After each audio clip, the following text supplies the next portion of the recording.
Le dernier quart d'heure de Smart Bourse, chaque lundi, c'est notre quart d'heure américain consacré à l'actualité politique, économique américaine. Et Pierre-Yves Dugas que nous retrouvons à distance, notre correspondant américain. Bonsoir et bienvenue Pierre-Yves. Tous mes meilleurs voeux pour cette nouvelle année 2026. Avant d'évoquer 2026 avec vous, Pierre-Yves, petit retour en arrière sur l'année 2025 et j'aime bien cette histoire dans les marchés.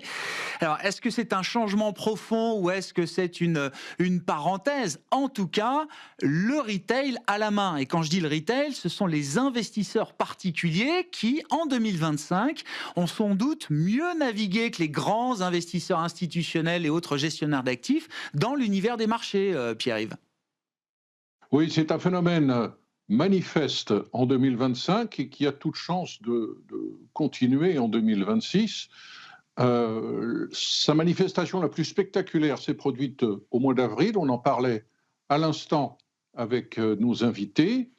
Le 3 avril, quand le marché perd 5%, les particuliers sont acheteurs nets. Ils ont injecté ce jour-là 3 milliards de dollars de flux dans des actions. Et ça a duré tout le mois.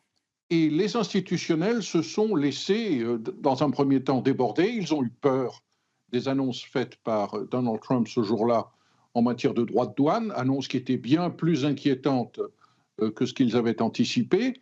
Mais les particuliers, eux, ont sauté à pieds joints sur l'occasion de buy the dip, comme on dit en anglais, c'est-à-dire de profiter de ce creux pour rafler des actions qui étaient brusquement soldées. Et les institutionnels ont été à la traîne et ont dû ensuite prendre plusieurs semaines avant de rattraper tout cela. Les particuliers représentent plus de 20% du volume de transactions désormais, c'est plus qu'il y a quelques années. Et ils jouent un rôle moteur.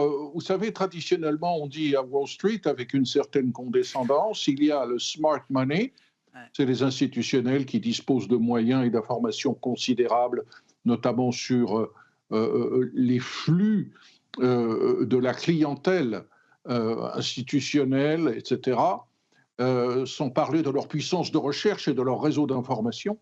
Et puis, il y a le dumb money, l'argent idiot, qui, traditionnellement, en tout cas pendant des décennies, a été l'argent des particuliers qui ont toujours raté le creux de la vague et sont arrivés trop tard.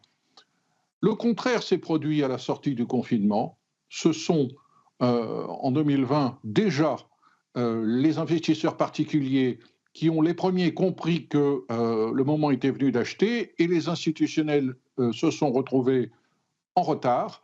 La même chose s'est produite cette année au mois d'avril. JP Morgan a fait des calculs et a observé qu'une forte proportion de portefeuilles d'investisseurs individuels a battu les indices cette année et a battu des professionnels. Et c'est intéressant de voir que deux phénomènes. D'abord, les particuliers maintenant sont sur tous les marchés. Les cryptos, les marchés de matières premières et par le biais de fonds cotés, des marchés qui étaient jusqu'à présent réservés aux professionnels par le private equity. Deuxième phénomène intéressant, ils sont de plus en plus jeunes.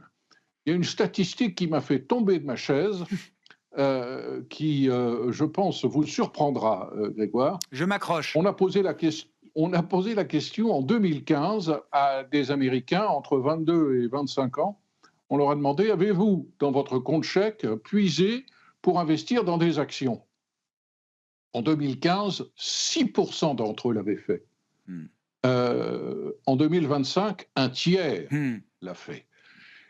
Ils ont découvert la bourse au moment du confinement, ils s'embêtaient à la maison, ils ont toutes sortes d'applis qui sont conçues pour les jeunes, eToro, Robinhood, j'en passe et des meilleurs.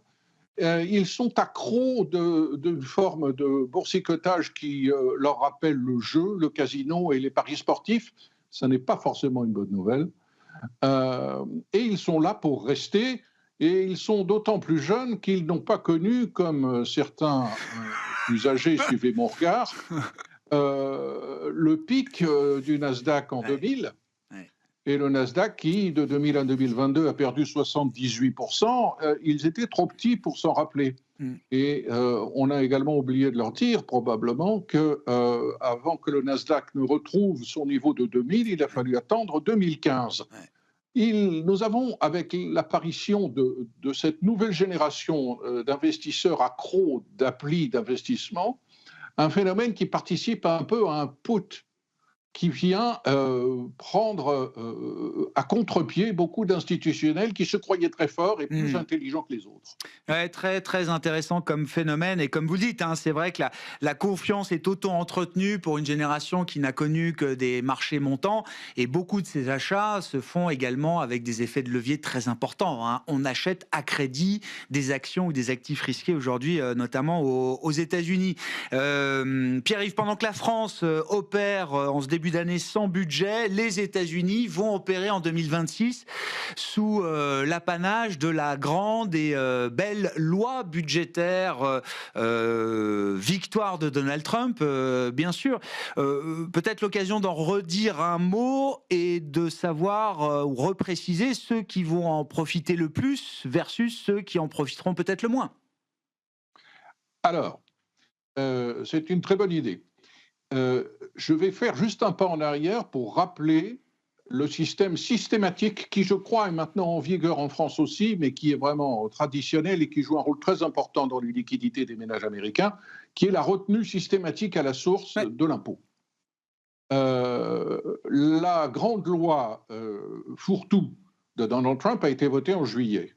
Mais les ajustements sur le prélèvement tous les 15 jours qui est fait sur le salaire que perçoivent les Américains n'a pas été fait. En gros, nous avons les 2 tiers des contribuables américains qui ont trop payé Mmh. en 2025. Et donc, ils vont récupérer en 2026, pour les 2 tiers d'entre eux, ce surcoût fiscal. C'est beaucoup d'argent, c'est 125 milliards de dollars. À cela va s'ajouter les nouvelles baisses d'impôts qui entrent en vigueur, qui frappent en particulier les Américains qui dépendent de pourboires. Et tout cela va injecter potentiellement dans la consommation ou dans l'investissement et dans l'épargne beaucoup de liquidités supplémentaires. Et ça va faire plaisir aux Américains qui payent des impôts. Alors, bien entendu, c'est le problème classique de la stimulation de la consommation par la baisse d'impôts n'en profitent que par définition ceux qui payent des impôts. Mmh. Et par définition, ceux qui payent des impôts, ce sont les gens qui sont plutôt riches, parce que les pauvres ne payent pas d'impôts. Donc nous avons un phénomène qui va être, de manière comptable, extrêmement stimulatif de la consommation, mais qui va surtout favoriser les riches, parce que les pauvres, au contraire, vont être victimes, à l'inverse, de limitations qui ont été introduites dans cette loi chère à Donald Trump en juillet, limitations ou augmentations ou réductions, en tout cas, des avantages sociaux qui leur étaient consentis, notamment au titre du programme de l'aide alimentaire, Food Stamps, et suppression des subventions accordées aux Américains qui sont obligés de souscrire à une police d'assurance maladie.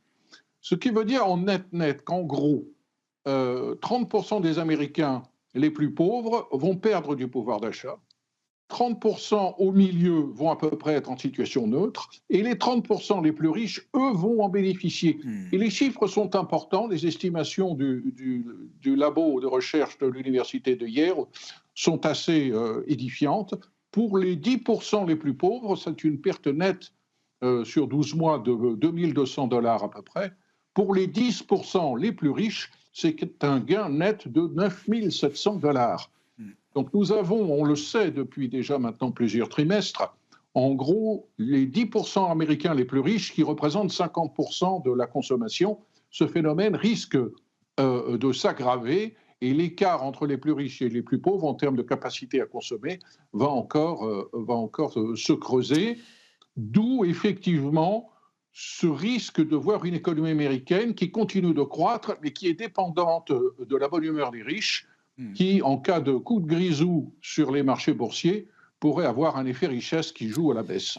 Merci beaucoup Pierre-Yves, merci pour ce décryptage hebdomadaire des enjeux américains dans ce quart d'heure américain. Pierre-Yves Dugas, notre correspondant américain, avec nous chaque lundi dans Smart Bourse sur Bismart, en direct à 17h45 si vous nous suivez en live, ou à retrouver bien sûr en replay sur bismart.fr ou en podcast sur l'ensemble de vos plateformes préférées.